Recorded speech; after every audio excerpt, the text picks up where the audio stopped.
Hello friend, कैसे हैं आप सब। स्वागत है आपका हमारे ब्लॉग में। आई होप आप लोग स्वस्थ रहें, मस्त रहें और अपने जीवन में तरक्की करते रहें। तो बड़ों को प्रणाम, छोटों को ढेर सारा आशीर्वाद और जो मेरी सखी सहेलियां हैं उन सबको ढेर सारा प्यार और मेरा साथ यूं ही बनाए रखने और अपना ज़िंदगी में आगे बढ़। तो देखिए, मेरी सुबह की शुरुआत हो गई है, वो भी है त्योहारी सीजन चल रहा है। तो होता यूँ है कि मैं थोड़ा मुझे ब्लॉग डालने में लेट हो गया था, थोड़ी मैं परेशानी में पड़ गई थी, तो ये ब्लॉग जो है थोड़ा लेट जा रहा है। तो उसके लिए मैं माफ़ी चाहती हूँ अपनी माता और बहनों से, अपनी सखी सहेलियों से जो हमारी उम्र की हैं, जो हमारी बड़ी दीदियाँ हैं, जो हमारी उम्र की हैं, उनसे मैं क्षमा मांगती हूँ। आप लोग थोड़ा मेरे ब्लॉग को अच्छे देखिएगा और थोड़ा सपोर्ट करिएगा।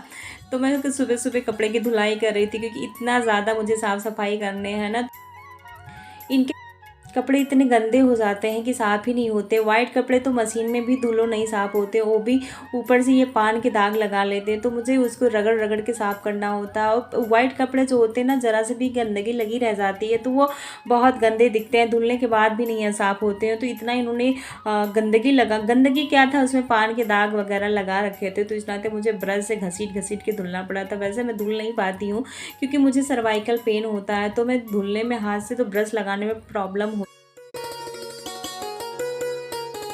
पर क्या करूँ, धुलना तो पड़ता ही है। तो ये ब्लॉग मेरा काफ़ी पहले का है, हमको लगता है 10-15 दिन पहले का है, जब वही तिल वाला त्यौहार था जो कि हमारे यहाँ होता है। हमारे यहाँ उत्तर प्रदेश में मनाया जाता है। हम तो जानते हैं काफ़ी जगह मनाया जाता है, लेकिन हम जहाँ रहते हैं वहाँ जानते हैं। तो हमारे यहाँ जैसे किसी किसी के यहाँ नहीं मनाया जाता है, जैसे होता है कुछ कमियाँ हो जाती हैं तो बहुत लोग नहीं मनाते हैं। हमारे ससुराल में, हमारे मायके में ये दोनों त्योहार मनाए जाते हैं। तो मैंने बाकी कपड़े जो है मशीन में डाल रखे हैं। और ठंडक का इतना ज़्यादा ठंडक हो रहा है कि क्या ही बताएं। अभी तो जब मैं ब्लॉग एडिट कर रही हूँ तब तो ठंडक कम हो गया। जब मैं ये ब्लॉग बनाई थी तब उस टाइम बहुत ज़्यादा ठंडक था, तो ठंडक के मारे हाथ वाथ सब अकड़ गया था, क्योंकि एकदम ठंडा ठंडा पानी होता है और ठंडक इतना ज़्यादा होता है जैसे पानी बर्फ़ जमा होता है, इस तरह से। तो यहाँ मैंने जैसे तैसे करके उनका पैंट धुल दिया है। तो बहुत ज़्यादा इसमें पान के छींटे जो हैं, पान के छींटे लगे हुए थे, तो आला होता है तो मैंने आला से ही साफ़ किया है। ये वाइट कपड़ा है तो आला से हम साफ़ कर लेते हैं। अगर यही कलर वाले कपड़े होते तो आला से भी ना साफ़ होते। तो इस नाते वाइट कपड़ा था तो मैंने आला जो है सब पे डाल दिया था। तो दाग तो खैर निकल ही गए होंगे, अभी तो सूखने के बाद ही पता चलेगा कितना हद तक साफ़ हुआ, कितना हद तक गंदा। क्योंकि ठंडक है ना, तो जेब वगैरह भी बहुत ज़्यादा गंदा हो जाता है, तो इस नाते थोड़ी प्रॉब्लम हुई थी। तो इस तरह से देखिए मैंने फैला दिया है। बारी आती, मैंने कुछ कपड़े जो मशीन में पहले भी डाल रखे थे उसको लाके मैंने फैला दिया है।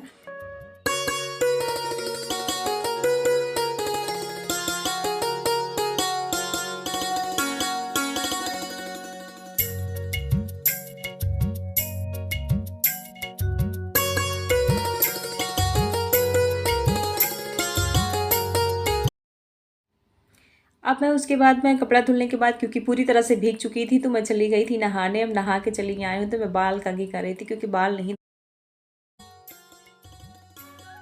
तो यहाँ बाल मेरी कंघी हो गई है, मैंने दाल भी चढ़ा दी है। अब चावल लेके यहाँ आ गई हूँ छत पे। थोड़ी सी धूप निकली है और ठंडक बहुत भीषण है। मैं क्या ही बताऊँ आप लोगों को कि ठंडक कितना ज़्यादा है, मैं बता नहीं सकती कितना ज़्यादा ठंडक है। तो यहाँ मैंने साड़ी मंगाया था मीशो से, तो मैंने सोचा चलो आप लोगों के साथ शेयर करते हैं, इसको खोलते हैं, फिर उसके बाद में आप लोगों को दिखाते हैं, अनबॉक्सिंग करते हैं आप लोगों के साथ कि ये कैसी साड़ी है। आप लोग पसंद करके बताइएगा कि कैसी, अच्छी है कि ख़राब है, क्या है। तो थोड़ा सा मेरे ब्लॉग को सपोर्ट करिएगा। मेरी बिटिया भी लग चुकी है क्योंकि अभी जो है सर्दियों की छुट्टी चल रही है ना, तो ये लोग घर पे रहते हैं। अभी दोपहर के हम लोग को लगता है 1 बज चुके हैं। तो अभी खाना, मैंने दाल भी चढ़ा दिया है। तो मैं सोच रही थी चलो लगे हाथ में बैठ के धूप में ये आप लोगों को साड़ी भी दिखा देती हूँ कि कैसी अच्छी लग रही, कि बेकार लग रही है। वैसे 400 कुछ रुपए की मिली थी ये साड़ी।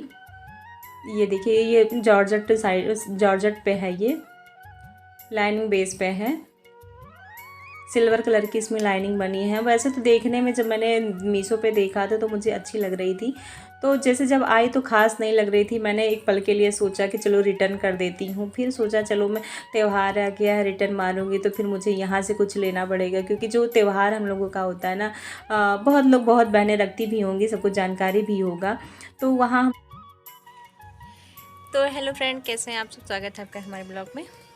तो ये देखिए मैंने मीशो से मंगाया था साड़ी, ये है उसका ब्लाउज। सीधे धूप लग रही है तो मुझे पहनना है, कल नहीं परसों पहनना है। गणेश चतुर्थी का व्रत, क्या कहते हैं, गणेश संकष्टी का व्रत है, तो उसी में मुझे पहनना है ये। और ये देखिए ये साड़ी है, मैं पास से दिखा रही थी। अरे रुक जाओ बेटा। दिखाऊंगा। हाँ, ये देखिए ब्लाउज इसका बहुत अच्छा है, ब्लाउज अच्छा है। वो क्या कहते हैं, जॉर्जेट शिफॉन जॉर्जेट पे है ये देखिए ये इसकी साड़ी है, पहनने पे लुक अच्छा आएगा। ये ऐसे आपका मुंह नहीं दिख रहा। तो अभी मैंने आप लोगों को साड़ी खोल के दिखा दिया है, तो अभी ब्लाउज़ तो नहीं तैयार करेंगे क्योंकि अभी ब्लाउज इतना जल्दी तैयार भी नहीं हो पाएगा और ठंडक का टाइम भी नहीं मिलता है। जैसे अभी तिल वगैरह भी बांधना है, तो अभी साड़ी है रेंज के हिसाब से अच्छी ही है। कल से ही खोलना था, कल से ही स्टार्ट करना था ब्लाउज बनाना। हाँ ये देखिए अच्छी है साड़ी। तो मैं साड़ी पहन लूँगी, ब्लाउज बाद में बनाऊँगी इसका। ये देखिए लाइनिंग पे है, आजकल लाइनिंग बहुत अच्छा चल रहा है। ये देखिए लाइनिंग मेरे पास 3 साड़ियाँ हो गई हैं, इसके किनारे लगा हुआ है ऐसे। ऐसी साड़ी आपके पास थी? हाँ ग्रीन कलर की थी ना, एक रेड कलर की है, ग्रीन कलर की है। हाँ, सेम ये देखिए ऐसे ये लगा हुआ है। ग्रीन कलर में गोल्डन कलर था। तो आप लोग को ये अगर साड़ी पसंद आए तो बताइएगा। अभी मैं चल रही हूँ फिलहाल चावल बीनने, दोपहर का टाइम हो गया, मुझे खाना भी बनाना है। तो यहाँ हम बैठ के चावल चुन रहे हैं क्योंकि बच्चों को खाना है, लेट हो जाता है ना। और सुबह ठंडक के टाइम में बिल्कुल टाइम ही नहीं मिलता है, कब सुबह होती है कब दोपहर होता है। सुबह नाश्ते बनाते बनाते 11 बज जाते हैं, फिर उसके बाद में बच्चों को नहलाओ धुलाओ, कपड़ा धुलो, फिर उस टाइम ही। तो यहाँ हो गया था शाम। तो मेरे पति देव आए, कहे कि कल तिल बांधना है तो आज थोड़ा सा इसको कर लेते हैं, मूंगफली वगैरह, मूंगफली रामदाना भून लेते हैं, तब उसके थोड़ी फुर्सत मिल जाएगी क्योंकि ज़्यादा बांधना है तो थोड़ी दिक्कत तो हो ही जाती है। तो मेरा मन तो बिल्कुल नहीं था क्योंकि मैं कपड़े वगैरह धुलने में इतना ज़्यादा थक चुकी थी कि मैं कह रही थी मुझसे नहीं होगा। कितने मिनट का? कह नहीं तो इकट्ठा नहीं कर मिलेगा, मुझे कल टाइम भी नहीं होता। तो मैंने कहा चलो अब जब लग चुके हैं तो मैं भी थोड़ा मदद कर ही देती हूँ क्योंकि मेरे बिना लगे तो कुछ होने वाला नहीं है। तो मैंने रखा कढ़ाई, चटाई बिछाया है, आग को आग को जलने में टाइम लगता है, मुझे जलाने भी नहीं आता है। तो मुझे ठंडक बहुत ज़्यादा लग रही थी क्योंकि नहा वहा लिए थे ना, धूप भी उतनी अच्छी।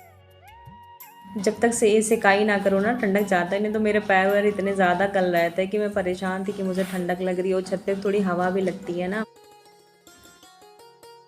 तो मैंने आग जला के पहले खूब सिकाई करा, उसके बाद ही मूंगफली भूना है। थोड़ा आग के पास बैठने से ये था कि हाँ ठंडक कम हो गई थी क्योंकि कल जो अभी काम करना है उसमें बांधने रहेंगे तो गुड़ के पाक उठाने रहेंगे तो उसमें थोड़ा ज़्यादा टाइम लगता है। तो आज मैं मूंगफली और रामदाना भून लूँगी तो थोड़ा टाइम मिल जाएगा उसको सब करने में, नहीं तो बहुत ज़्यादा टाइम लगता। और फिर ये नहीं रहते तो अकेले बस का नहीं होता कि अकेले हम बांध लेते।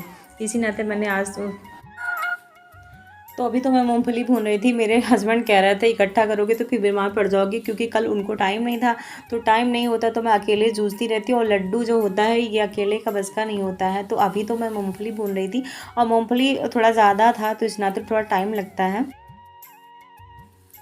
तो इस तरह से देखिए हम दोनों कभी मैं भून रही हूँ कभी वो भून रहे हैं। तो शाम हो चुका है, शाम अंधेरा होने वाला है और फिर शीत गिरने लगी थी।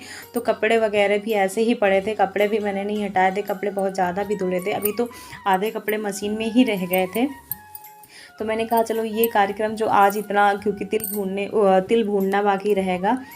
तिल ही ज़्यादा मेहनत नहीं पड़ता है, तिल में ज़्यादा मेहनत तो रामदाने में पड़ता है, मूंगफली में पड़ता है। क्योंकि मूंगफली जो होता है ना धीमी आंच में भूनना होता है, उसको आंच तेज़ कर देंगे तो अंदर कच्चा रह जाएगा, फिर जलने लगता है।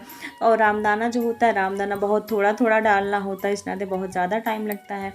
और इकट्ठा जब हम ज़्यादा तेज़ कर देते हैं आंच तो फिर जलने लगता है। तो इस तरह से देखिए कितना फूटता है, और जो फूटता है तो भूनने में बहुत ही अच्छा लगता है।